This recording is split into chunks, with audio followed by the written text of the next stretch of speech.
Isang magandang araw po sa inyong lahat. Napaka-makapangyarihan ng musika, hindi po ba? Ito ay nakalalamang sa lahat ng ibang uri ng komunikasyon, dahilan sa isang bagay. Kaya nitong matawid ang mga hadlang ng magkakaibang lingwahe o salita at paglapitin ang mga puso ng mga taong galing sa iba't ibang lugar. Mapaanong edad pa man, isipin nyo ito. Sa ating panahon ngayon, ang ilan sa mga pinakasikat na awitin ay nanggaling sa ibang bansa. Ang mga salitang ginagamit dito ay hindi natin naintindihan, ngunit atin itong inaawit.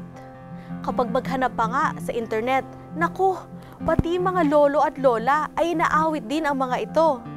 Hindi ba nakakamangha na kaya nating makipag-ugnayan sa ganitong paraan? Ako ay naging miyembro ng isang choir ng mahabang panahon. Marami kaming mga kinakanta na hindi nilikha sa sariling wika natin.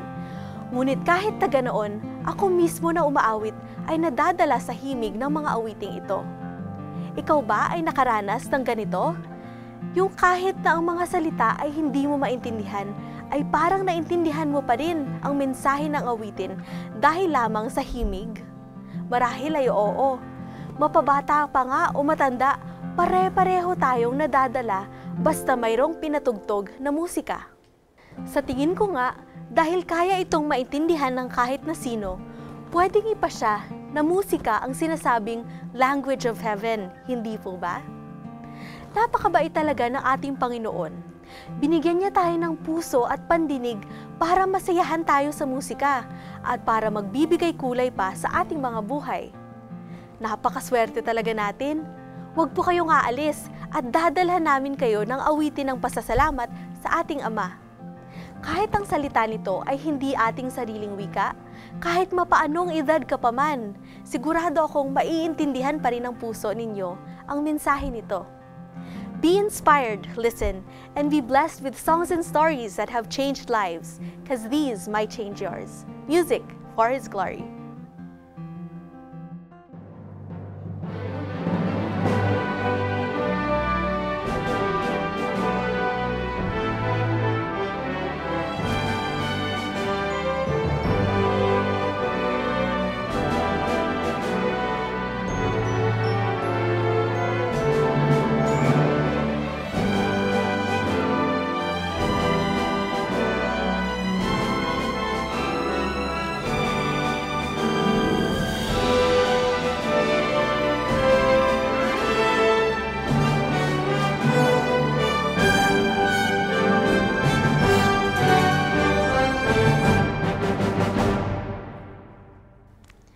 Sabi sa Genesis 2:18, hindi mabuti na ang lalaki ay mag-isa.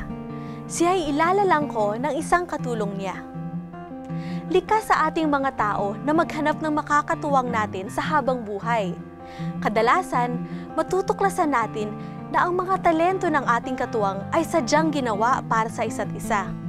Katulad na lamang ni Misty at ni Bren. Tunghayan natin kung paano sila nakakapaglingkod na magkasama sa larangan ng musika.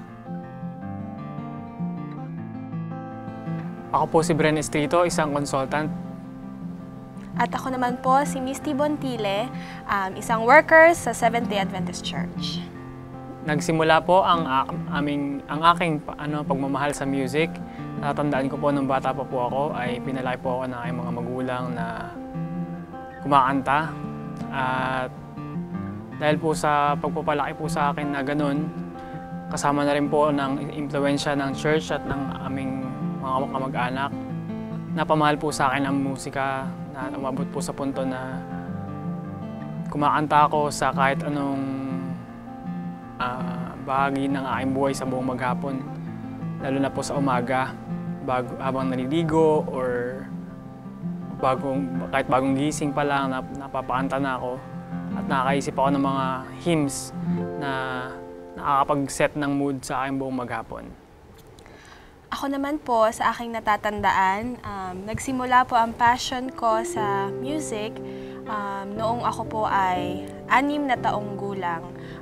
Pinag-aral po ako ng aking mga magulang ng piano at doon po ako nagsimula na mag-appreciate ng music. I decided to learn or to study on my own how to play guitar. Pero sa kabila nun ang tatay ko magaling siya mag-gitara. As in, kilala siya sa barangay namin na gitarista. But then, I challenged myself na matututo ako ng gitara na hindi sa tatay ko. There's something that I want to prove regarding music na kaya ko yung gawin. Na ang gamit ko lang is my desire to learn more of music. And then, nung natutunan ako mag-gitara, pag-uwi ko sa amin, marunong ako mag-gitara. My father didn't know na marunong na ako kasi hindi nga niya ako tinuruan. And then, second year college, I begin to write songs. I developed writing poems first. Yung poem nagkaroon ng tono, yung tono nagkaroon ng rhythm, nagkaroon ng notes. Guitar notes. Ayun, and then I started to write songs. I have written several songs. Nagamit namin ang music sa ministry bilang magkasintahan nga. Actually, music yung nagbigay daan para sa amin upang magkakilala. Kasi parehas kami naging DJ sa AUP, sa University ng natin. University FM. University FM. Community radio lang yon. DJ ako, DJ siya, tapos yun. Tapos doon na kami nagkakilala. So, ibig sabihin, in short, music yung naging daan para magkakilala kami. I never expected na marunong siya magsulat ng tula. So, during courtship stage namin, binabatuhan niya ako ng tula, binabatuhan ko din siya ng tula. Mas mahaba yung sa akin. Ayun. Pero natuwa ako kasi yung sa kanya, nakikita ko, rhyme yung mga last words. Tapos, nasabi niya nga sa akin na nung mga younger age niya, nakakapagsulat na siya ng songs. Oh, that makes, naging madali sa akin yung isang subject sa AUP dahil dyan. Yung writing na kailangan malikhain. So, malikhain yung utak niya sa pagsusulat ng mga bagay. Nakakapagsulat siya ng tula, nakakapagsulat siya ng songs, nakakapagsulat siya ng story. Stories. Stories, yan. So, nung nagka-exchangean kami ng pagsusulat, doon namin na-realize na pwede pala kami magsama, magsulat ng isang song. Ayun, nag-come up kami to a title ng song, Bridges of Hope. So yung... Pertaining to us. Oo.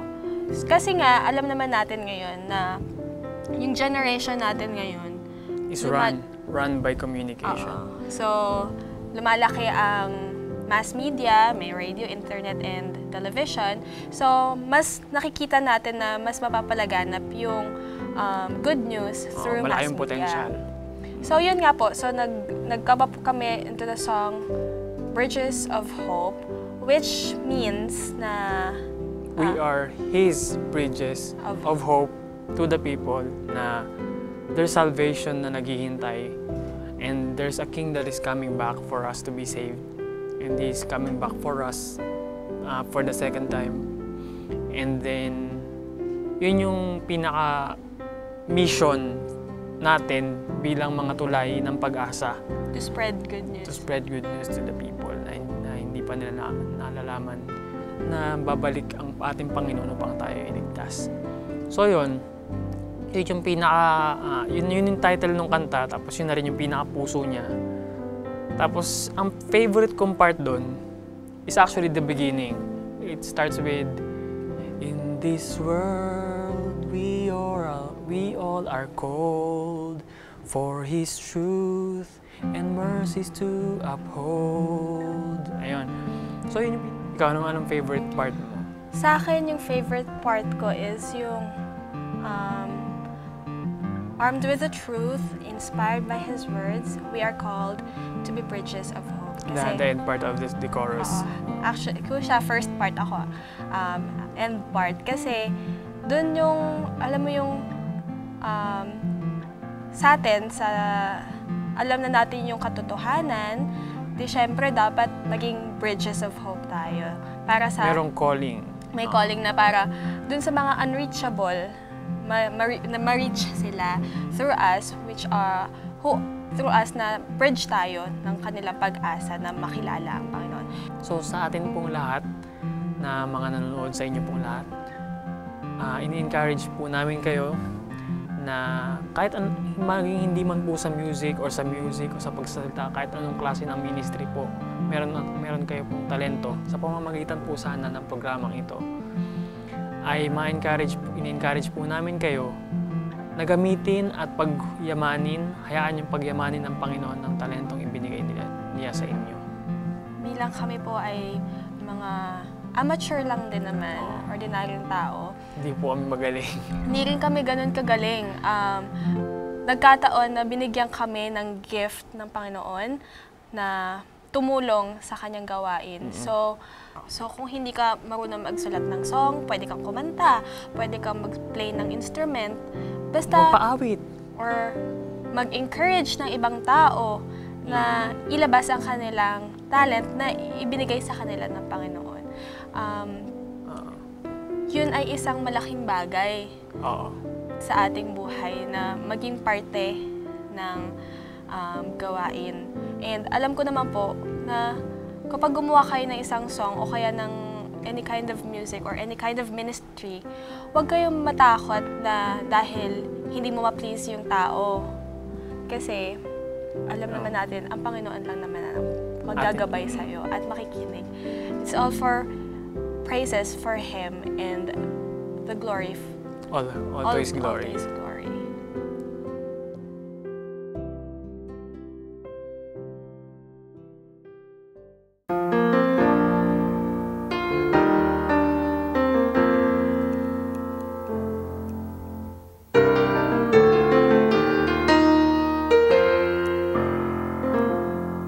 In this world we all are called, for His truth and mercies to uphold.